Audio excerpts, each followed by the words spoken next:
BFM Business. Toute l'info éco et business à la mi-journée. 60 minutes business. Guillaume Paul. Bien, il est midi 20, on est de retour dans 60 minutes business comme tous les jours, à la même heure. On va parler des banques européennes, parce que vous vous souvenez que lors de la dernière crise financière, il y a une dizaine d'années, il y avait une réponse commune des Européens pour éviter de connaître une crise majeure avec une faillite d'une banque européenne majeure. Hier soir, on a appris que les ministres des Finances de la zone euro avaient encore renforcé ces filets de sécurité, ces mécanismes existants. On va en parler un instant avec un spécialiste du sujet, c'est Guillaume Elmeras qui est avec nous au téléphone. Bonjour Guillaume, bienvenue. Bonjour Guillaume. Bonjour, fondateur du site de veille et de conseil Score Advisor. Est-ce que je peux vous demander de nous résumer en une minute, de la manière la plus claire, mais j'ai confiance en vous Guillaume, ce qui a été modifié, renforcé hier soir dans ces filets de sécurité européens finalement? Voilà, alors vous l'avez dit, lors des précédentes crises bancaires, on a mis en place tout un système européen de résolution.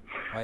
Ça s'appelle le mécanisme de résolution unique. Ouais. Et craignant que ce mécanisme ne suffise pas, on l'a encore renforcé hier avec ce qu'ils appellent un filet de sécurité supplémentaire qui rentrera en œuvre à partir de 2022 normalement et qui est là mis en place par le mécanisme européen de stabilité.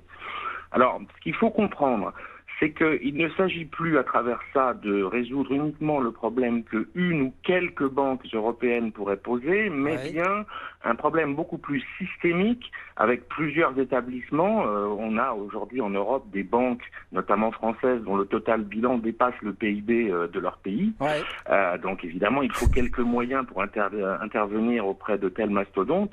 Mais au-delà, je crois que ce qui est très important, c'est que hier, ils ont anticipé la possibilité qu'une crise survienne, qui soit à la fois une crise de défiance vis-à-vis du risque étatique, de l'émission possible de dette par un État qui se répercuterait sur ces banques. C'est pour ça qu'on est dans le cadre du mécanisme européen de stabilité, qui est une sorte de FMI européen, si vous voulez. En fait, ce que l'on veut prévenir, c'est un scénario à la grecque.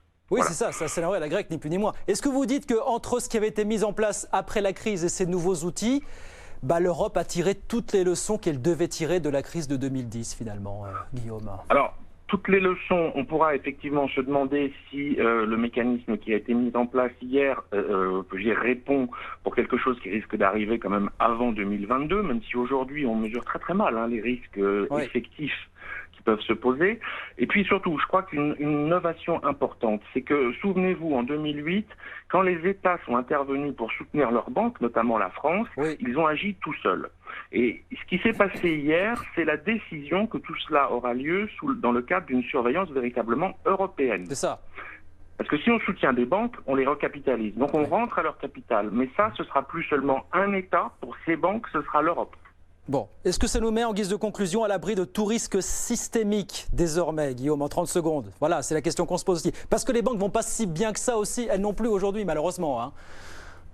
Non, on n'est pas totalement à l'abri, on ne le sera jamais, mais enfin, disons que ça renforce beaucoup dans un second temps ce qui existe déjà avec les LTRO de la Banque centrale, etc. Voilà, donc on a fait un pas effectivement supplémentaire pour sécuriser les banques et éviter tout risque systémique qui avait été effectivement l'une des grandes menaces de la crise d'il y a 10 ans. Merci beaucoup Guillaume, merci d'avoir été avec nous quelques minutes. Guillaume Elmeras, fondateur du site de veille et de conseil Score Advisor avec nous sur BFM Business.